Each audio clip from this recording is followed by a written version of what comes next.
रात बस रात ही होती तो कोई बात नहीं, उसका आकार मगर दूना नजर आता है।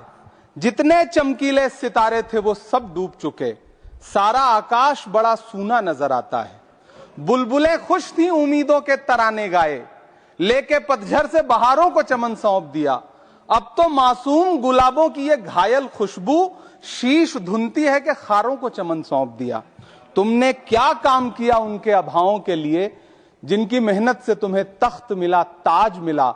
उनके सपनों के जनाजों में तो शामिल होते, जिनके चुप रहने की वजह से तुम्हें राज मिला। उदय प्रताप जी ने बहुत शानदार ये कविता कही है कि कवि की आवाज बगावत पे उतर आई है, दल के दलदल से हमें कोई सरोकार नहीं। तुमने इस देश की तस्वीर बिगाड़ी ऐसे, जैसे इस देश की मिट्टी से तुम्हें प्यार नहीं। वरना अंजाम वही होगा जो पहले भी हुआ। कुर्सी तो कुर्सी है, निगाहों से उतर जाओगे। मौत आनी है जब आएगी तुम्हारी खातिर, मौत से पहले बहुत पहले ही मर जाओगे। सभापति महोदय, गांव की परिकल्पना में प्यार था, अपनापन था, भाईचारा था। कभी महात्मा गांधी ने जब गांव का सपना बुना तो मुझे लगता है उसमें वो मोहब्बत थी कि गांव में अगर किसी बिटिया की शादी होती थी तो पूरा गांव अपने संसाधन लेकर के, कोई चारपाई लेकर के, कोई गुड़ लेकर के, कोई प्रेम लेकर के खड़ा हुआ करता था। लेकिन पिछले 2014 के बाद से गांव में जो नफरत बो करके विकास किया गया है वो अद्भुत और अकल्पनीय है।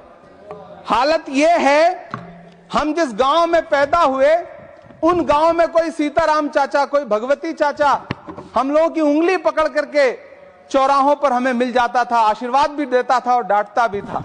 लेकिन मौजूदा स्थिति यह हो गई है कि गांव में चाय, जो गुड़ की चाय बना करती थी, उसकी चकल्लस में जो चर्चा होती थी, उसमें जब से चाय में चर्चा वाली राजनीति घुसी है, उसने पूरे गांव का माहौल ऐसा कर दिया कि आप अब एक दूसरे से प्रेम से बैठ के बात भी नहीं कर सकते। मैं, माननीय मंत्री जी यहां पर मौजूद हैं, रूरल डेवलपमेंट के मंत्रालय के बजट पर चर्चा हो रही है। चाहे मनरेगा हो, चाहे किसान हो, सारा इससे जुड़ा वर्ग परेशान है। मजदूरों की स्थिति ऐसी है कि आप मनरेगा को प्रोत्साहित करने के बजाय मनरेगा को समाप्त करने की कोशिशों में लगे हुए।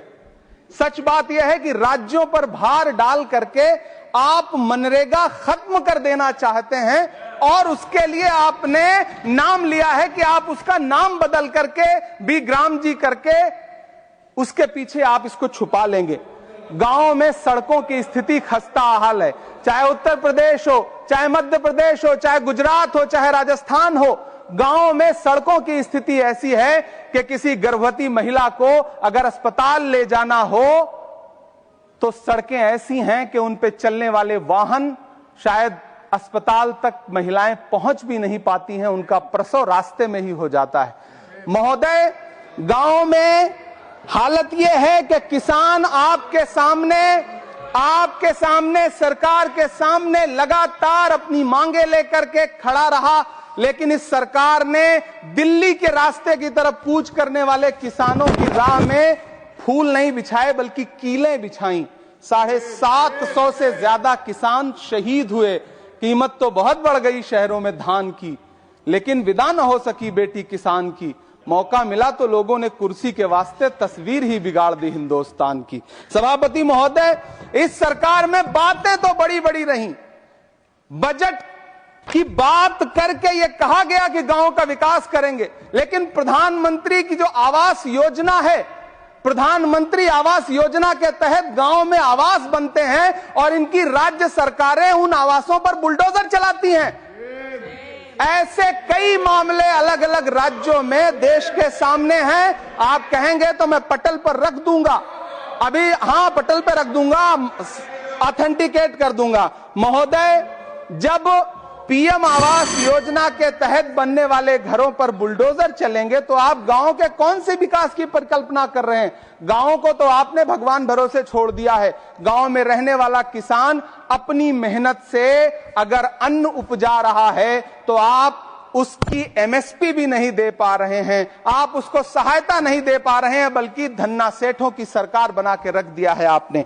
महोदय, मैं जानता हूं मेरा समय समाप्त होने वाला है, लेकिन एक मिनट मुझे कंक्लूड करने दें, मुझे कंक्लूड करने। सर, हमारी आंखों में तो ऐसे गांव के सपने थे कि जहां रहने वाले ग्रामीण अंचल के लोग शहरों की तरफ पलायन ना करें, ऐसा सपना हम देखा करते थे।